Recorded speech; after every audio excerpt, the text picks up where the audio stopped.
तो चलिए दोस्तों, आज से जुलाई का महीना शुरू हो चुका है और अब हम जुलाई के महीने में बनने वाले करंट अफेयर के क्वेश्चनों को रिवीजन करेंगे।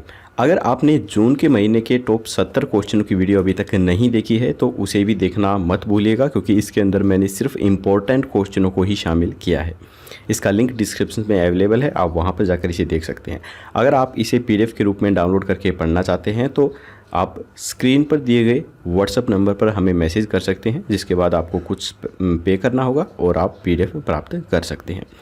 तो चलिए, आज 1 जुलाई को बनने वाले जो हरियाणा करंट अफेयर के क्वेश्चन हैं इनको हम रिवीजन कर लेते हैं। पहला प्रश्न है, हरियाणा के किस जिले में विश्व स्तरीय वर्चुअल म्यूजियम विकसित किया जाएगा? तो ये किया जाएगा कुरुक्षेत्र के अंदर।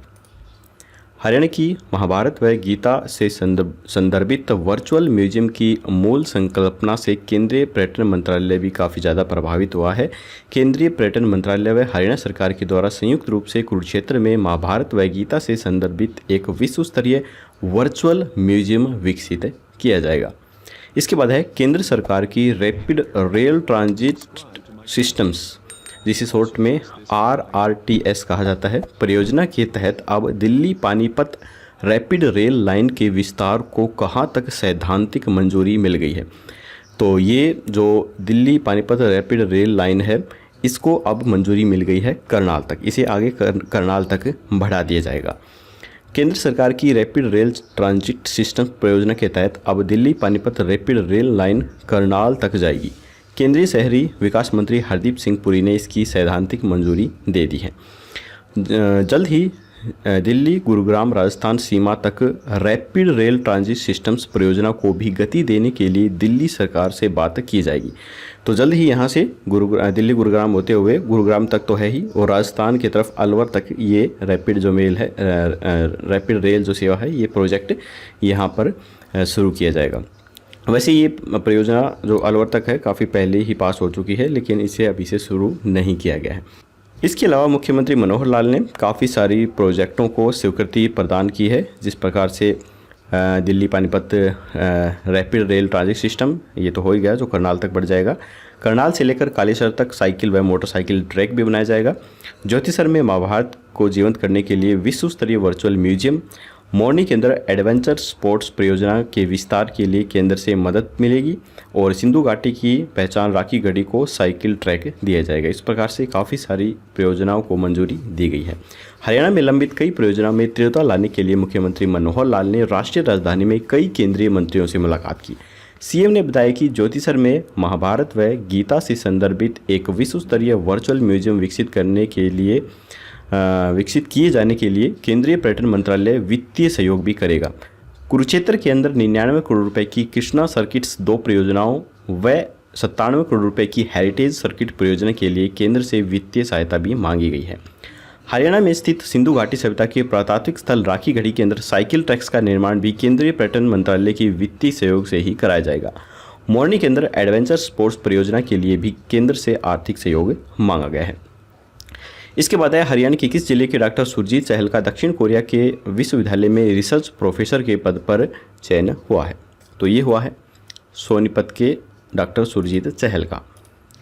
दीनबंधु छोटूराम विज्ञान एवं प्रौद्योगिकी विश्वविद्यालय मोतल के अंदर अंतर्राष्ट्रीय स्तर पर स्वीकार किया जाने के साथ साथ शोध को अंतर्राष्ट्रीय स्तर पर ख्याति भी मिली है। विश्वविद्यालय से शोध पूर्ण करने वाले डॉक्टर सुरजीत चहल का दक्षिण कोरिया के प्रतिष्ठित विश्वविद्यालय में बतौर रिसर्च प्रोफेसर के पद पर भी चयन हुआ है। इसके बाद है, डॉक्टर चहल को 4.5 करोड़ कोरियन वॉन का वार्षिक पैकेज भी मिलेगा। डॉक्टर चहल का दक्षिण कोरिया के सिजांग स्थित कैंपस में सेंटर फॉर फोटोवोल्टेज मटेरियल्स में अपना कार्य करेंगे।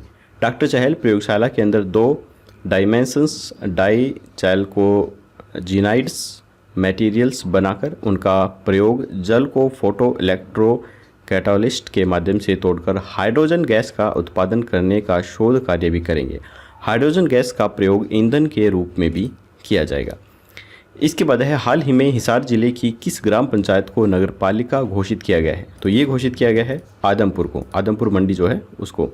पंचायती राज संस्थाओं एवं शहरी स्थानीयों का समय समय पर सत्ता का विकेंद्रीकरण करने के मद्देनज़र तथा लोगों की मांग एवं आवश्यकता को देखते हुए हिसार जिले के आदमपुर ग्राम पंचायत को अपग्रेड करके नगरपालिका घोषित किया गया है।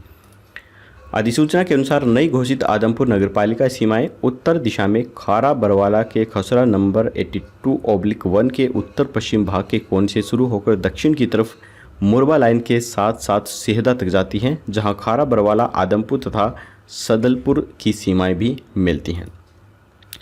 इसके अलावा अगला क्वेश्चन जो है वो है कि हरियाणा सरकार ने किसके लिए डीबीटी के माध्यम से पैसे भेजने का निर्णय किया है।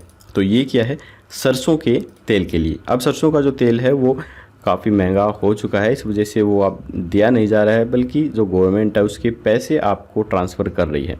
सरकार ने विभिन्न सामाजिक सुरक्षा पेंशन तथा छात्रों को वजीफा राशि के डायरेक्ट बेनिफिट ट्रांसफ़र के बाद अब सरसों तेल के बदले भी डीबीटी के माध्यम से राशि सीधे पात्र लाभार्थियों के खाते में भेजने की तैयारी कर ली है। इसके बाद है हाल ही में हरियाणा सरकार ने किसानों को कितने करोड़ का ब्याज माफ़ करने की घोषणा की है। तो ये घोषणा की गई है 35 करोड़ रुपए का ब्याज। कोरोना की चौतरफा मार के बीच प्रदेश सरकार ने किसानों को बड़ी राहत दी है। प्राथमिक कृषि सहकारी समितियों के जरिए रबी फसलों के लिए ऋण लेने वाले किसान अब 31 अगस्त तक भुगतान कर सकेंगे। इसी तरह खरीफ फसलों के ऋण का भुगतान 30 सितंबर तक किया जा सकेगा। सहकारिता मंत्री डॉक्टर बनवारी लाल ने बताया है कि इस फैसले से प्रदेश के करीब 3.5 लाख किसानों को फायदा होगा। इन किसानों को करीब 35 करोड़ रुपए के ब्याज में छूट भी मिलेगी। उन्होंने बताया है कि रबी फसलों की खातिर लिए गए ऋण का भुगतान किसानों को 30 जून से पहले करना था, लेकिन अब अंतिम तिथि को 2 माह के लिए बढ़ा दिया गया है। इसी तरह खरीफ फसलों का भुगतान 31 अगस्त तक करना था और इसे 1 महीने और आगे बढ़ा दिया गया है। इसके बाद हरियाणा के 21 गाँव ने 100% वैक्सीनेशन करवाकर एक मिसाल पेश की है। तो ये है गोविंदपुर गाँव। दादरी जिले के गांव गोविंदपुर में 100% टीकाकरण हो चुका है। गांव ने एकजुटता दिखाते हुए 18+ के सभी लोगों ने वैक्सीन लगवाई है।